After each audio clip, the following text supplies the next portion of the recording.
We are in our Proverbs series, and today we are talking about one of your guys' most favorite things to think and or talk about.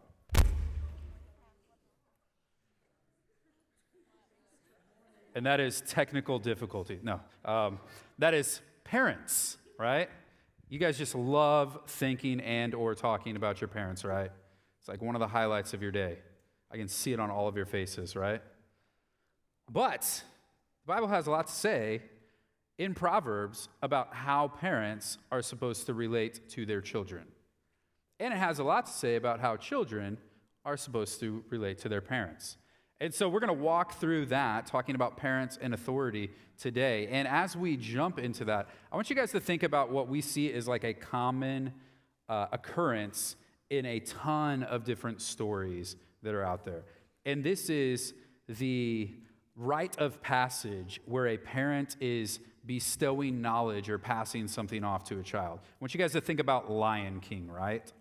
You've got that pinnacle moment where Mufasa takes Simba up to the edge of the cliff and they look out over the Pride Lands, right? And he says, someday all of this will be yours, right? And then what is the one thing Simba cares about? The Darklands, right? You know, like, what's there, right? The elephant graveyard, all those different things, right? Or even think about, has anybody seen the new, like, Cinderella? The new Cinderella, it kind of gives some more things. Live people Cinderella is what I call it at my house, because there's also, like, a newer Cinderella that has live actors, too, but it's not, like, the same. I forget who it is who plays the Cinderella in that one. No, not in the other one. Lily James is the one that I'm talking about, but in the other one, I forget who it is. It was like made in like the early 90s. No, not Cinderella story. Yes. She's going to look it up for me because it's going to bug me the rest of the time there. But we're talking the Lily James one, and that's the one we're talking about, right? But a side part of that story, right? There's the different things that happen with her and her parents at the beginning of Cinderella, right? But that story, the Cinderella story, brings into picture like another side of the story that's not so much in the other one, and that's the relationship between the prince and his father, right? And the father is trying to tell him, no, this is what the kingdom needs. This is what you need to have for stability, is to find somebody to marry, to work through these different things. That's what he's doing throughout that, is trying to get a spouse at the words of his father and trying to follow what he is trying to do, right? And so we walk through all these different things. There's so many stories. There's countless examples of how parents are trying to impart wisdom to their kids. They're trying to share things with them that they believe is going to set them up for success, that's going to give them a good path forward in life, and is going to help them to do what they have been created to do. Brandy is the one I was thinking about. Yeah. I knew it's somebody who's known by like one word, but like didn't know which one it is. So at my house, we watch lots of princess things for some reason, so I'm waiting until Austin can get us into some more manly things, but right now he just flails his head around, so just trying to get a hold of his neck. So, but in those situations, right, there's all these stories, they're passing off this information, they're doing this, and the reason that we connect to that is because it's a natural part of life. Right? It's a natural part of life where parents are teaching you about different things. They teach you about a lot of things when you're young. They teach you about things constantly. Whether you realize it or not, you start to pattern what your parents are doing at home. But somewhere along the line, we hit this spot where we start to less likely find ourselves pursuing answers or wisdom or solutions from our parents and looking to other places.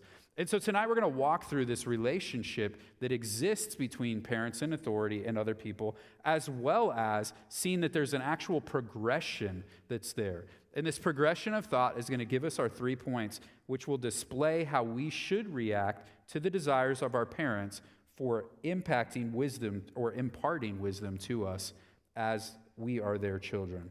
So we're going to have 3 points that are going to walk us through that. The first one is the precept.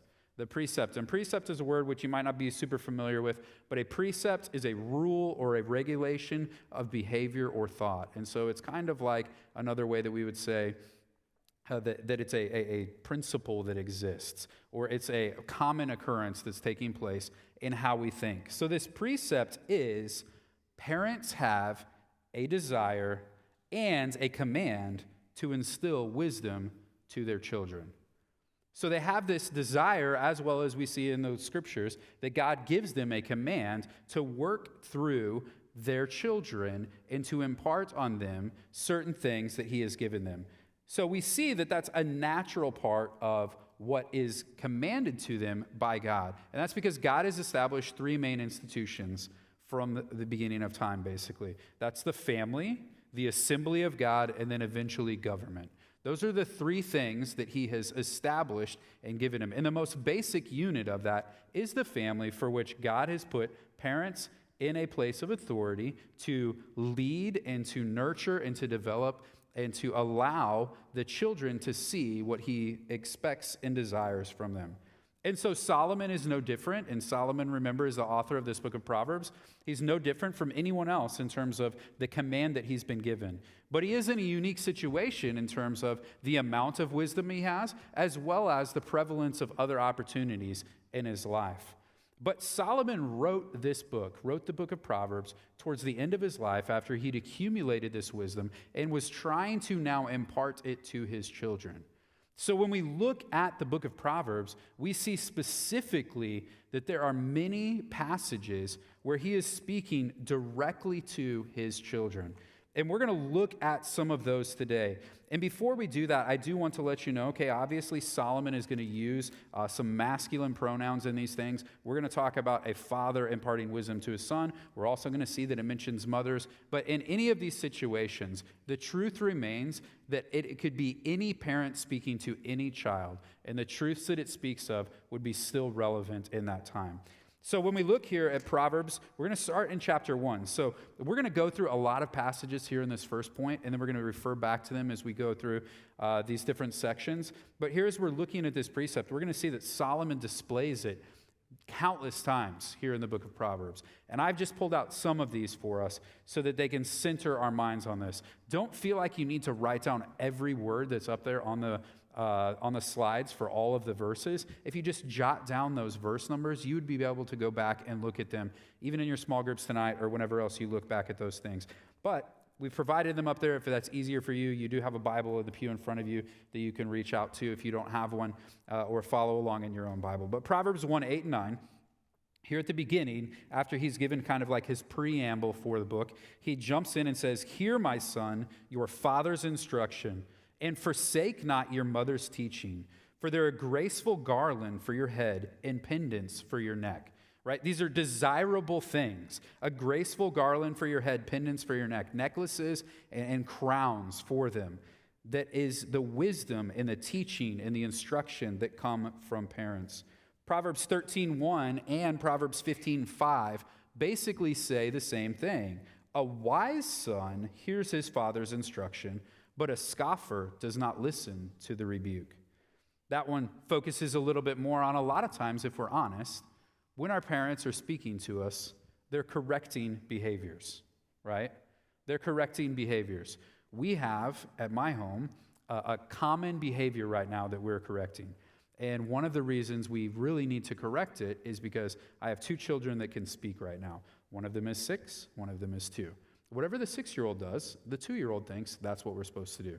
So we have a lot of potty humor at the table that we're trying to eliminate because they think it's the funniest things in the world. And so we're trying to tell them, and we talked a little bit about this on our lesson on humor, but there are other things that are funny besides potty humor, and a lot of times they're not even like using the words correctly in the sentence or all those things, especially my 2-year-old, right? So when we speak to them, we're correcting, we're rebuking, we're bringing them back to the point of, hey, let's have our dinner table conversation be something that's a little bit more profitable for us, that's a little bit more exciting, and that people would like to participate in that conversation, all right? And sometimes they respond appropriately, but sometimes they don't want to listen to it, right? They want to continue to go on and do what has taken place. So then we respond again with a correction or a rebuke, and then that can breed up this spirit of like dissension or this decision that they don't really want to follow what's going on.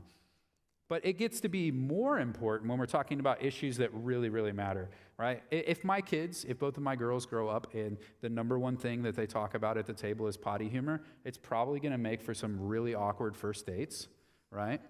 But is it really truly going to impact their life in a super negative way? Probably not, right? It's just kind of a minuscule thing. It's a preference, if you want to say that we just don't want that at our table.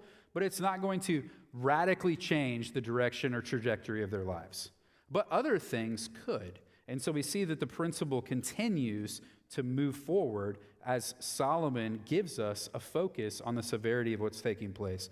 Turn over to Proverbs 13 a little bit further, and in verses 13 and 14, it says it this way: whoever despises the word or the instruction that's coming from the parents brings destruction on himself, but he who reveres the commandment will be rewarded. The teaching of the wise is a fountain of life, that one may turn away from the snares of death. Right? So we've just taken it from being like, okay, this is a preference issue, to now wisdom is a issue of life and death. It is an issue of life and death for Proverbs, for Solomon, and for us as believers, because there is a way that leads to life, and there is a way that leads to death. And so when we think about those things, a lot of times we're not looking for our parents to tell us those types of things. We might be looking for our parents to provide something for us. We might be looking for something that's going to benefit us from them, but we're not usually thinking of them in terms of life and death. That they are giving us these items, these commands, these instructions that will allow us to experience the fullness of life and what we've been created for, right? And so when we look at Solomon's own story, we see his son displays the difficulty of this. Does anybody know what happens to Solomon's kingdom when Solomon dies? What happens to Solomon's kingdom, Johnny? It splits. And why does it split?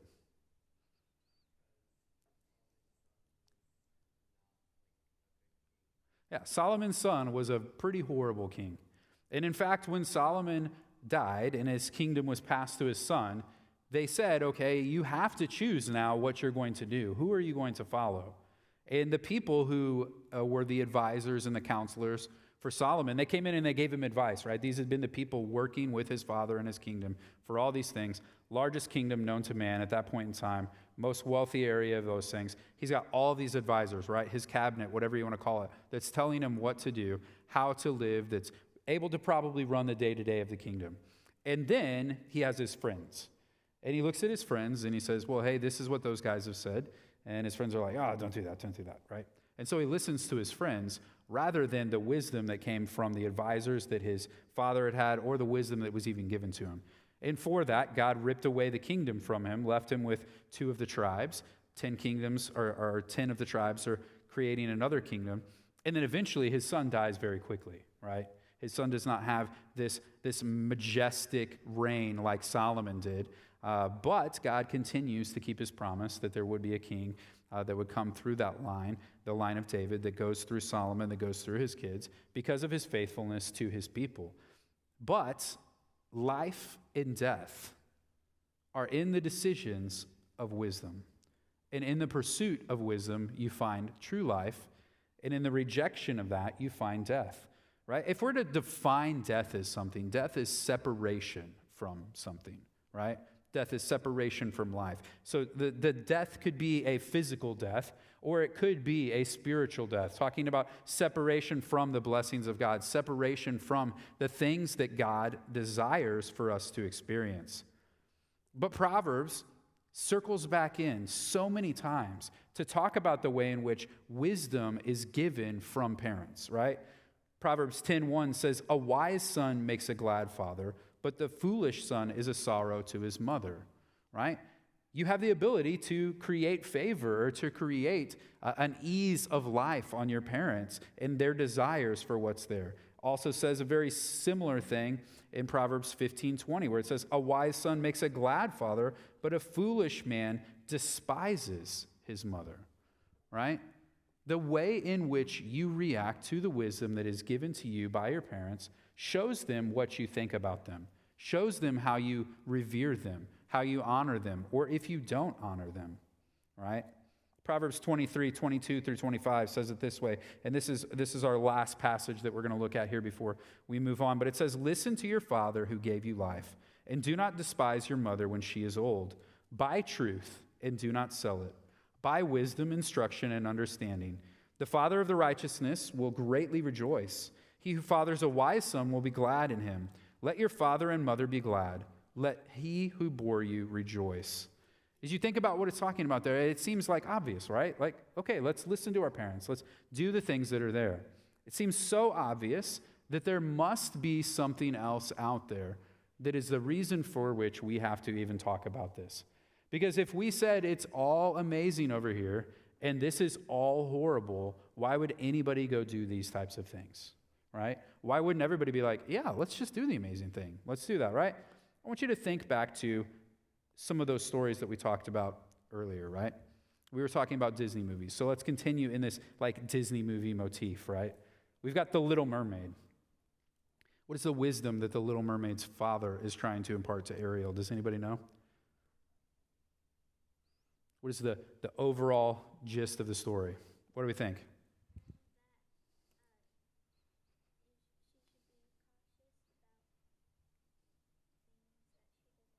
Yes, she needs to be very cautious. She needs to especially avoid humans, right?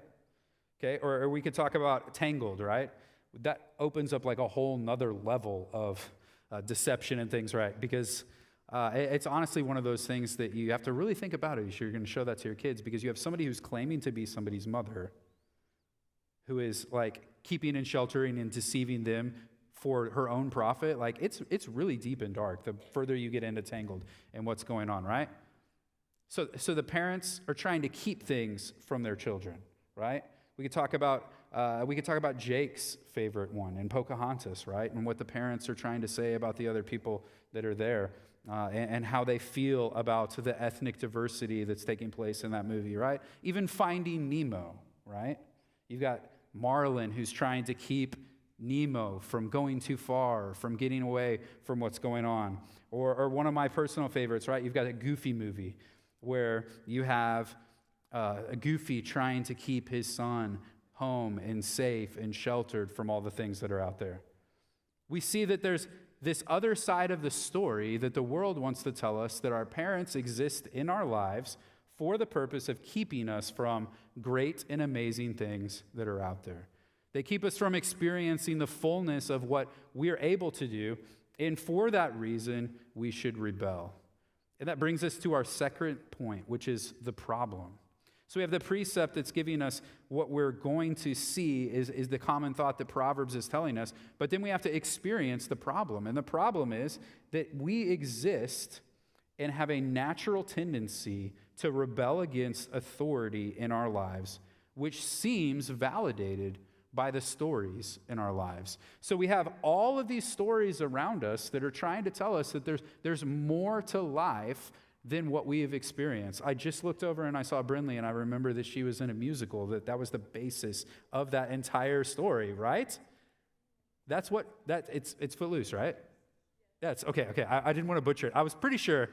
I am horrible with like actors, actresses, names of movies, things like that. I just experienced the story.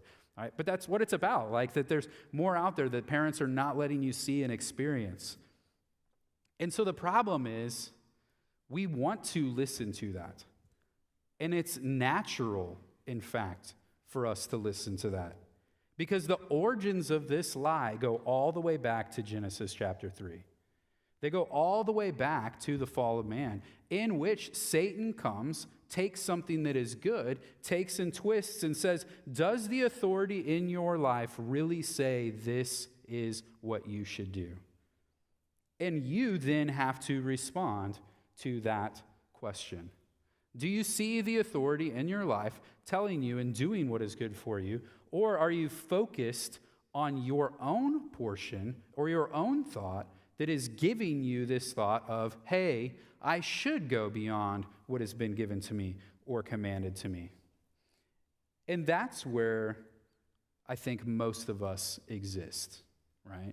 We exist in this balance of trying to say, okay, there might be some things that I feel like my parents are doing and telling me so that I will stay alive. And as a high school student, I needed to hear some of those things. That I needed to hear that speed limits need to be adhered to, right?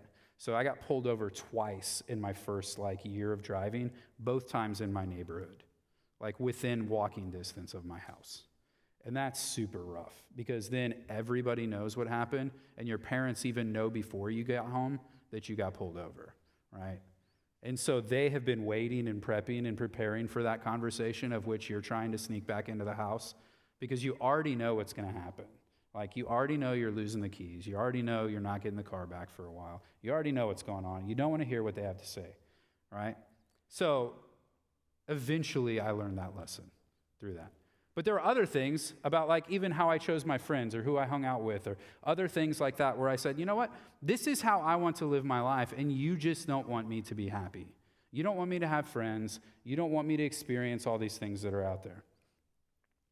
I rebelled against what they were saying. And I look back now and I say, yeah, you know what? I picked some pretty horrible people to be my friends. And it took my parents about 5 seconds to figure that out. And you know why that is? Because your parents sat in the exact same situation that you're in and had to make those decisions, or had their parents doing the same thing. And that's happened all the way back through all parents in all times. You know, Solomon in the book of Ecclesiastes, he says there's nothing new under the sun. The iterations of what's taking place, those are the same things that have been taking place for generations and generations, right? You know, I was a teacher for a while in California, and in California, they get things a little bit before the rest of the Midwest and the coasts and stuff experience life, and then it moves kind of towards the middle. And I was back there when the silly bands, you guys remember silly bands? Silly bands were like the currency at the school. If you wanted anything done, all you needed was silly bands. Just anything could happen with silly bands, right?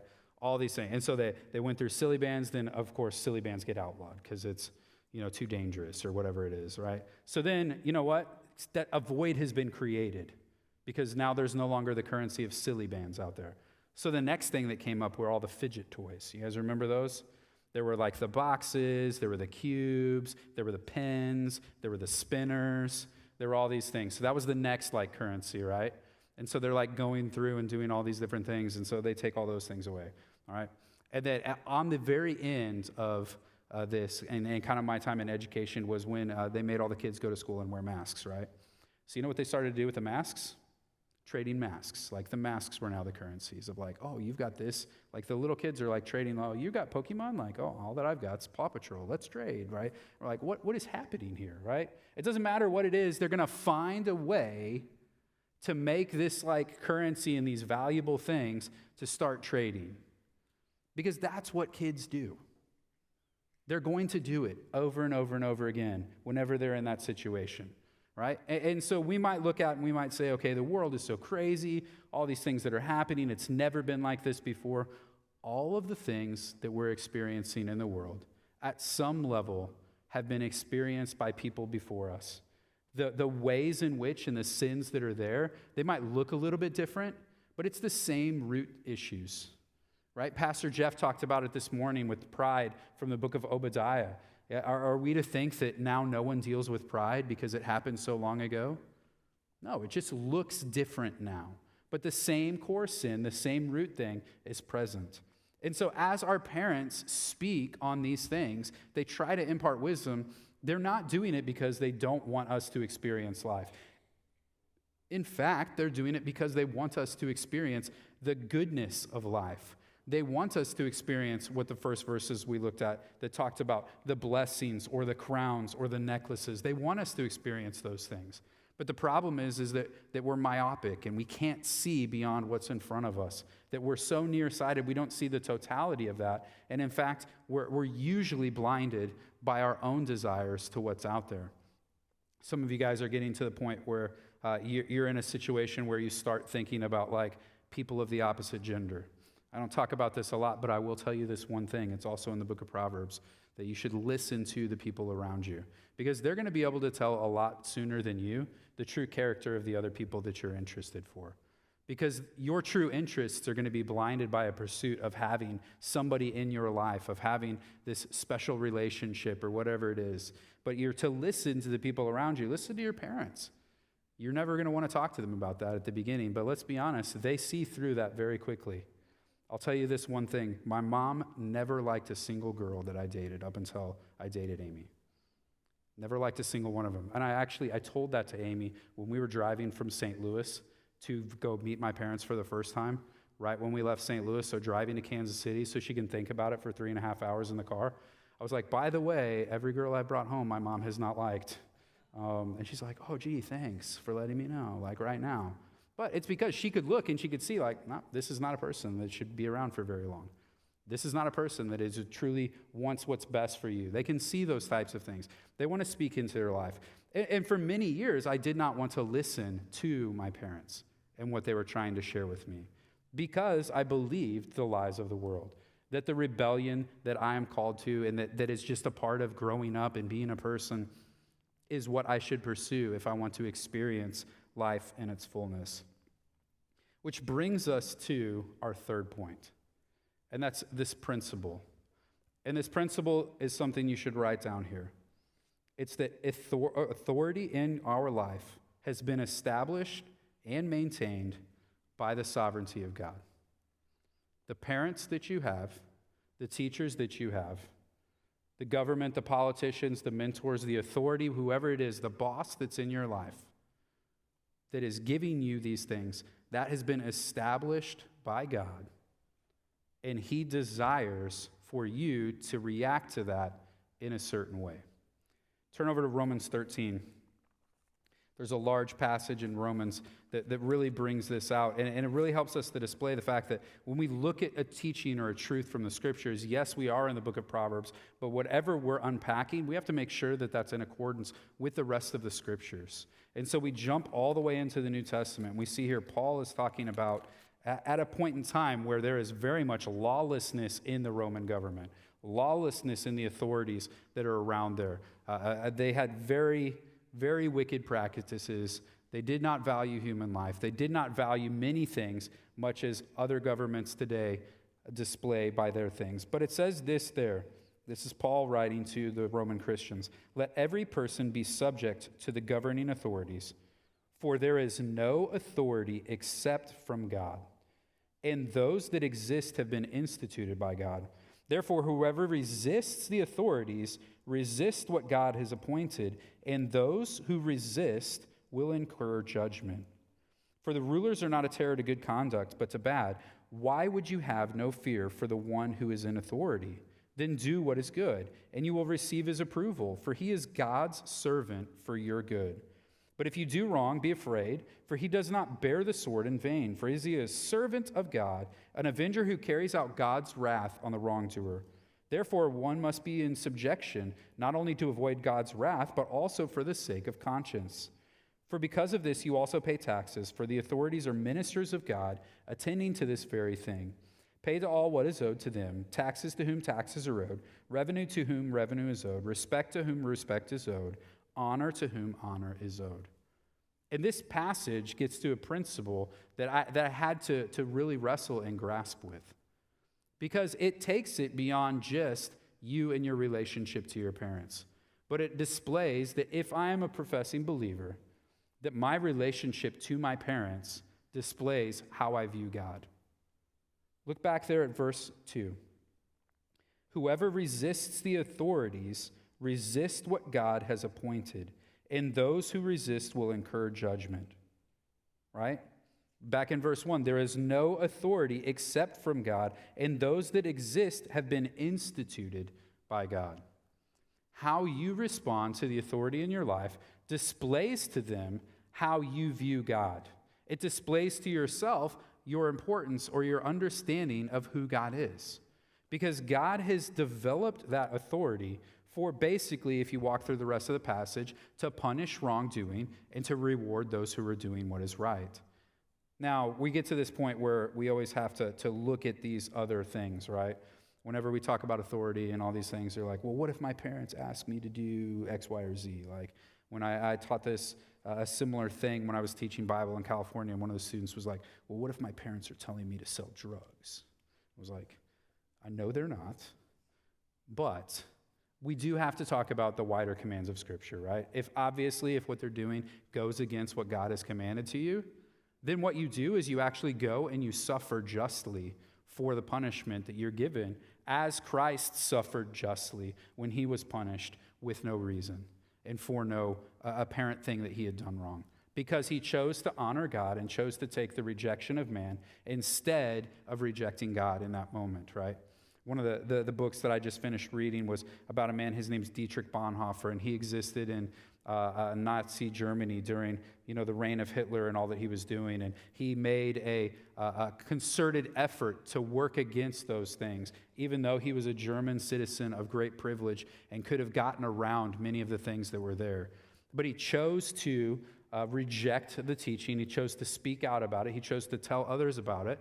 And for that, he accepted the punishment that he would receive from the government. And he accepted what was taking place all the way to the point where he was executed for his beliefs, because he knew that God was telling him the right thing to do. Now, let's be honest. Most of you, when your parents are telling you to do something at home, are not probably willing to go to the point of death to consider what is going on, right? Maybe some of you, I think there was a point in time in my life where I was really scared that my parents were going to kill me when I was little. You guys, and is anybody else like that, thinking like, no, you see one of those times where you see somewhere else that somebody says something like, I brought you into this world, I can take you out of this world, and it's like, whoa, this is like earth-shattering. Like, is that real? Like, is that how this works? Like, this is before Google or anything. You can't look at it and see, is that how this works? That's out there now. It's a fact. Somebody said it, right? We didn't have things to look up and see that there would be punishments for them if they did that. But your parents tell you what to do.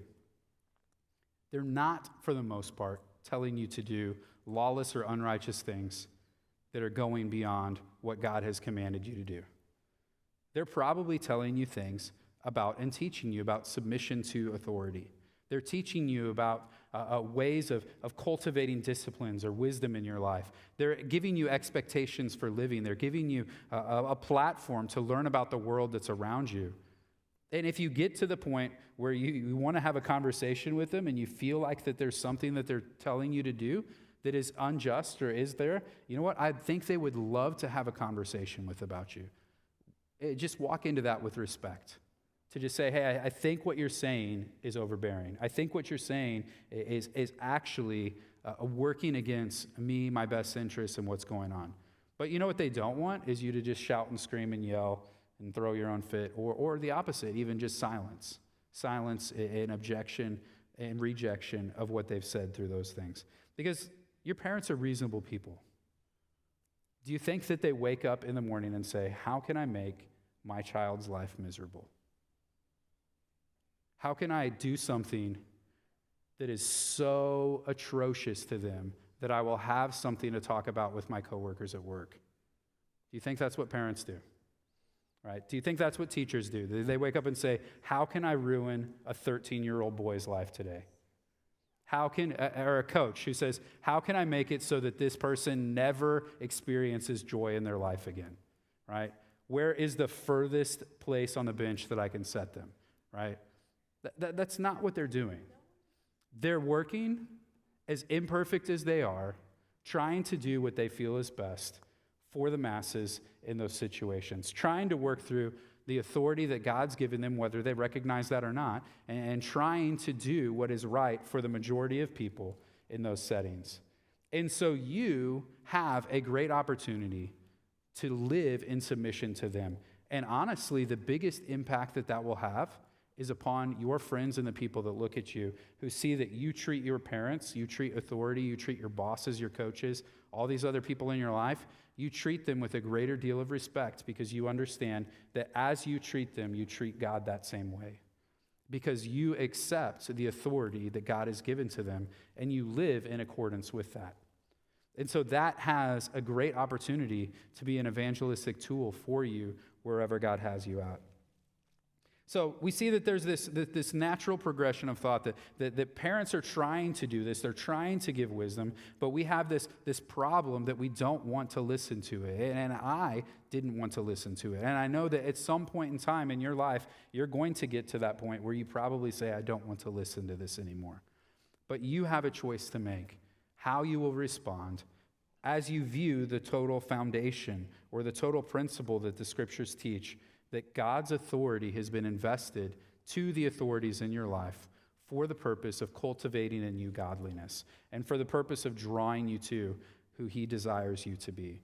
And so that's what you guys are going to discuss today in your small groups. We break up each night into our small groups. If you happen to not know who your small group leaders are, we'll let you know and we'll get you to those places.